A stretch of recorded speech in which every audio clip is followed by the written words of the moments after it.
Hey, and welcome back to J.P.s World of Wrestling. I am your man J.P., and today we continue on with my top 5 lists. And today's 5 lists, I'm going to talk about my personal top 5 favorite WWF wrestling managers. That's right, these are the guys that would accompany their guys to the ring, and they would stay at ringside to add a little bit of an enhancement to the match. So I'm going to get right into it and go with my number 5 pick, and that would be Mr. Paul Bearer. Oh, yes, The Undertaker. I liked watching Paul Bearer. He's mostly known for managing The Undertaker, but at one point he ditched The Undertaker and started managing Mankind. And the cool thing about that is Mankind was, I think, the one opponent The Undertaker had that I think was believable at that point. Up to that point, nobody else was really a believable opponent for The Undertaker. Like, you had a hard time believing that some of these other guys would be able to beat The Undertaker. But Mankind comes along, and suddenly, oh, wow, this guy could potentially beat The Undertaker. And I think that's why Paul Bearer kind of ditched The Undertaker and went with Mankind. And eventually, he started managing Vader as well. And then eventually, they brought in Kane, The Undertaker's long-lost brother, that The Undertaker thought was dead. So, and then we later reveal, oh, Paul Bearer's actually Kane's dad. So, but then Paul Bearer eventually went back to The Undertaker. And then Paul Bearer eventually left the company and retired. And then he eventually passed away just like a few years ago. But I actually used to have Paul Bearer's autograph. The same day when I got that Undertaker autograph, I got a Paul Bearer autograph. And I don't know what happened to it. I wish I knew what happened to it. But I don't have it anymore, unfortunately. But that's my number 5 pick, Paul Bearer. Oh, yes! And then number 4, Mr. Fuji. That's right, Mr. Fuji, a guy who managed not only Demolition, but also the Powers of Pain. He managed Don Morocco, and he managed Yokozuna, and Mr. Fuji was known for being somewhat of a prankster behind the scenes. And a lot of his pranks were just kind of brutal. I've heard stories about stuff that Mr. Fuji used to do, but on camera at ringside, oh, Mr. Fuji, he was dastardly. He was that dastardly heel manager. Oh boy. I remember, I think it was one of the 2 first Survivor Series, when he was still managing Demolition. Well, one Smash was bouncing off the ropes, and Mr. Fuji took his cane and pulled down the rope, so Smash fell to the outside onto the floor and got counted out. So then Axe saw it, and he confronted Mr. Fuji about it, and suddenly the Demolition ditched Mr. Fuji, and then he started managing the Powers of Pain right on the spot. And so, he was never shy about using his cane to knock people out and to help his men or to help his guys along for the win. And let's not forget with Mr. Fuji or Miss Yokozuna, Mr. Fuji used to throw salt in the eyes of his opponent, including Bret Hart. So for that, Mr. Fuji comes in at numero 4. Now number 3 is a guy who I actually have a figure for. Mr. Jimmy Hart. That's right, the mouth of the sound Jimmy Hart. Jimmy Hart, he managed so many guys in the WWF over the years. So many guys. Including the Hart Foundation, the Natural Disasters, Money Incorporated, the Nasty Boys, Earthquake, Dino Bravo.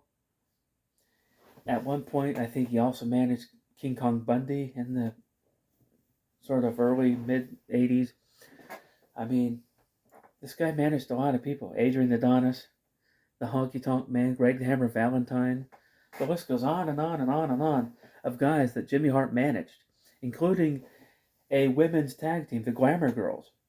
So Jimmy Hart, he managed a lot of guys. And before he came to the WWF, he was kind of in this thing with Jerry Lawler in Memphis wrestling, involving Andy Kaufman and that whole thing. And so Jimmy Hart was involved with that whole thing. So, yeah, that was some pretty fun, cool stuff. And who could forget the megaphone? He would bring this megaphone at ringside and shout advice through the megaphone to his guys. And it was really annoying, but nevertheless, it was his thing. It was his gimmick. And Jimmy Hart also would, interject himself physically into the match to allow his guys to win. And a lot of times his megaphone would come into play.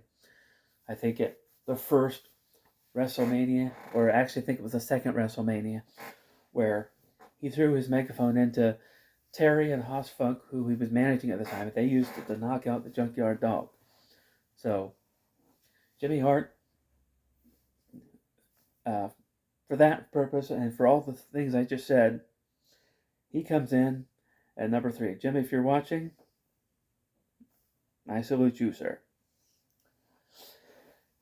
And number 2 might surprise people that this guy isn't number 1, but there's very specific reasons why I picked number 1 the way I did. But number 2 is Bobby the Brain Heenan. That's right, Bobby Heenan, who, what more can you say about Bobby Heenan? Bobby Heenan also managed just a ton of guys in the WWF. I mean, Mr. Perfect, Ravishing Rick Rude, King Kong Bundy, Andre the Giant, Big John Studd. I mean, the list goes on and on. Haku, the list goes on and on for Bobby Heenan. And he was funny.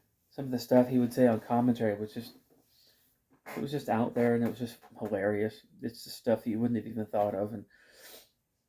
And at ringside, he would hide stuff in his pockets. He would take a shot at the opponent while the ref wasn't looking. He would give a punch and then kind of walk away so that he wasn't to be caught. So Bobby Heenan, probably one of the greatest wrestling managers ever. And not to mention, he was a trained wrestler. He wrestled in several matches. I remember him wrestling in a match against the Big Boss Man. And he wrestled a match against the Red Rooster. And he wrestled in a match against the Ultimate Warrior. Everybody remembers the Weasel Suit match.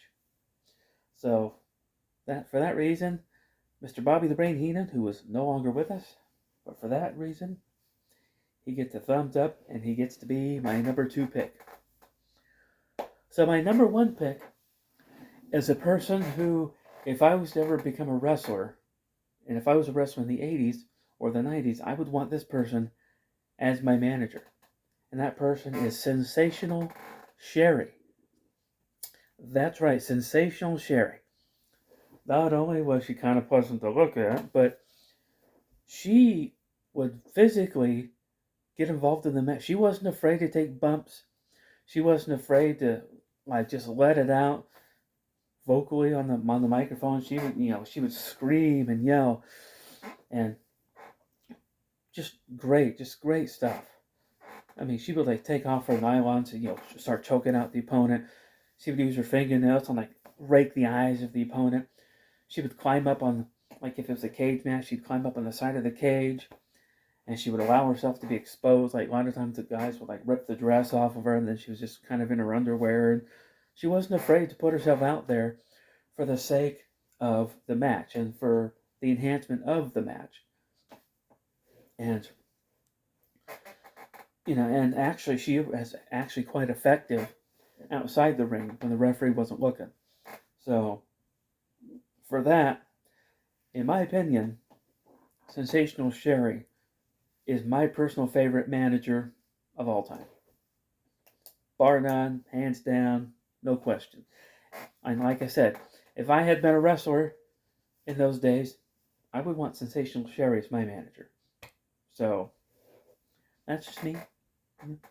So, what are your top 5 favorite managers? Or And it doesn't even have to really be WWF managers. Like I said, WWF I have the most memories with, so that's kind of what I did. I mean, there's also WCW managers as well. So, anyway, that's my top 5 for managers. What are some of your favorite managers and memories? Leave them in the comments below, and that will do it for this video. So if you're new here, go ahead and like and subscribe, and you can share it on social media if you want to. And I will see you next time.